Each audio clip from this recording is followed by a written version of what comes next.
Merci Monsieur Collignon pour cette présentation. Simplement faire quelques précisions. Tout d'abord, il est quand même faux d'affirmer que les impôts, les taxes d'habitation, taxes foncières, ne vont pas augmenter en 2015, puisque la commune bénéficie de l'augmentation des bases qui a été votée, bien sûr, par le Parlement, à savoir nos députés et nos sénateurs, c'est une hausse de plus 0,9. Vous pouvez trouver ça insuffisant, mais c'est quand même une hausse. D'autre part, je rappellerai quand même, pour mémoire, que les impôts locaux ont augmenté l'année dernière à Sanary de 8,40%. 8,40%. Donc aujourd'hui, on a une stabilité, certes, mais il ne faut pas oublier ce qui a été fait quand même en 2014. Concernant votre comparaison systématique depuis plusieurs années, donc vous n'êtes pas surpris puisque je vais redire exactement la même chose. Il est mathématiquement faux de comparer des taux bruts de taxes d'habitation et de taxes foncières par rapport aux autres villes, que ce soit la ville de Marseille, on va très loin dans la comparaison, pour en conclure que Sanary a les taux les plus bas de France, d'Europe et du monde entier, puisque ce n'est que des taux bruts. Ce qui intéresse... Oui, monsieur le maire va certainement me répondre, il est super survolté, là, il est content. Oui, trop beau. Vous allez nous remettre la comparaison avec la maison à la Seine-sur-Mer et la maison à Sanary. Je vous demande de ne pas le faire parce que c'est aussi faux. Hein. Donc j'anticipe certainement ce que vous allez me dire. Écoutez, allez au je ne vous ai pas interrompu. Ce que vous avez à dire, c'est trop bon pour moi, je ne vous interromps pas. Monsieur le maire, je ne vous ai pas interrompu, vous venez de le faire. Alors, concernant donc la comparaison des taux.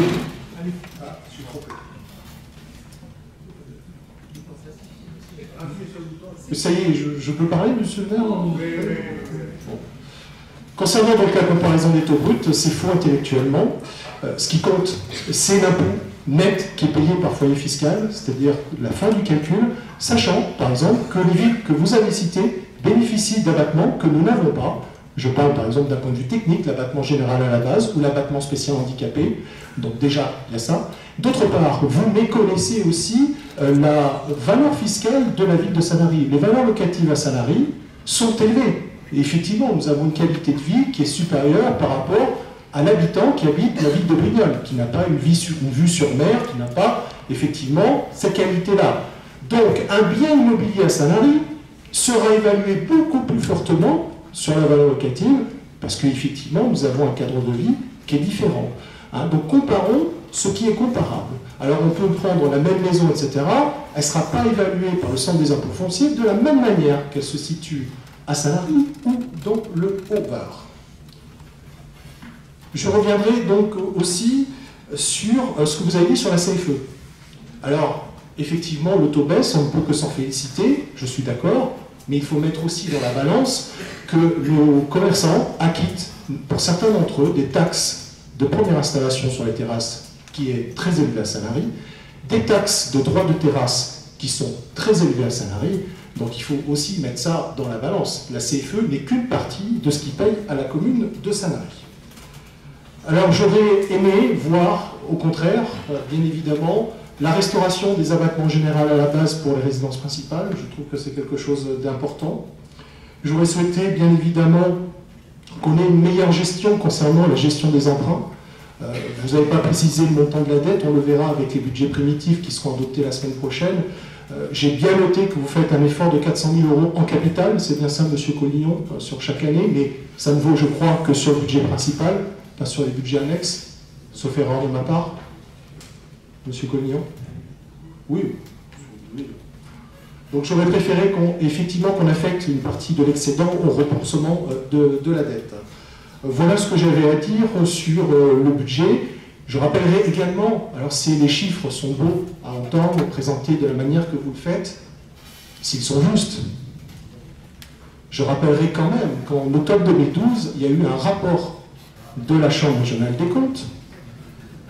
On nous avait présenté des budgets excédentaires de plusieurs millions d'euros, et la Chambre régionale des comptes est venue nous dire qu'ils n'étaient pas excédentaires de plusieurs millions d'euros, mais au contraire, ils étaient déficitaires de plusieurs millions d'euros, et que la Chambre avait dû recalculer les montants réels. Alors, permettez-moi d'avoir un petit bémol par rapport à ça, parce que Ça vous fait sourire, monsieur le maire, moi ça ne me fait pas sourire du tout, en tant que contribuable en tout cas. Donc permettez-moi de corriger, bon, si les chiffres que vous avancez sont exacts, effectivement, on peut tenir compte aussi de ce qui a été fait.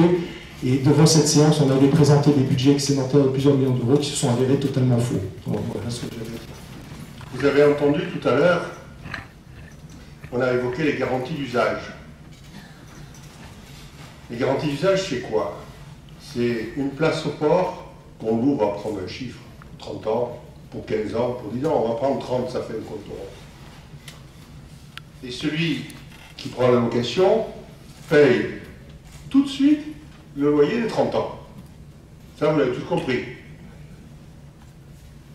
Vous avez entendu ce qu'a dit M. Collignon, c'est que la DGFiP, percepteurs, nous ont demandé de mettre cet argent en recettes de fonctionnement.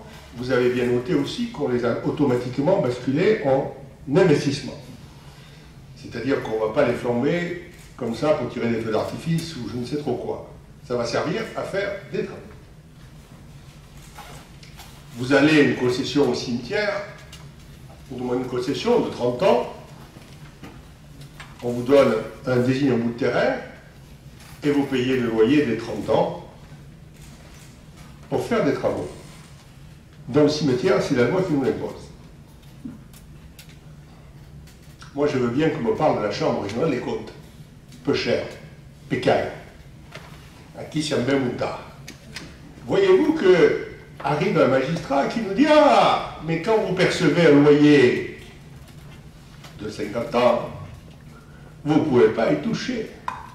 Vous le mettez chez le percepteur et vous en prenez un 50e chaque année. » Alors que nous avions mis cette recette en intégralité en investissement.